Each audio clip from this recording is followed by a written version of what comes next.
Today we will see proprietary ratio. Proprietary ratio calculate करने के लिए जो फॉर्मूला हम यूज़ करते हैं वो है proprietors fund divided by total assets. Proprietors fund यानी क्या होता है? तो प्रोप्राइटर्स फंड को पीएफ नहीं, प्रोप्राइटर्स फंड को हम लोग दूसरी भाषा में शेयर होल्डर्स फंड भी कहते हैं, या फिर इसको तीसरी भाषा में अगर कहा जाए तो it is called as an net worth of the company also. Okay, so proprietors fund is equals to shareholders fund या फिर नेटवर्थ। इन तीनों में से किसी भी एक वर्ड का हम यहाँ पे यूज़ कर सकते हैं। अगले वीडियो में आप इसको भी डिटेल्स में देख सकते हैं कि प्रोप्राइटर्स फंड कैलकुलेट कैसे किया जाता है।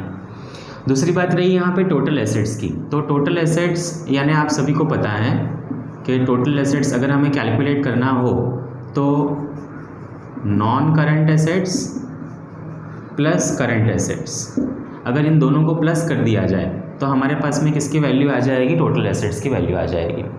हम मान लेते हैं यहाँ पे will suppose that non current assets is 1 lakh and current asset is also equals to 1 lakh. So our total assets is how much? 2 lakh. और अब इस वैल्यू को लेके हम यहाँ पे रख देते हैं टोटल एसेट्स की जगह पे कि हमारा टोटल एसेट्स कितना है? 2 लाख है।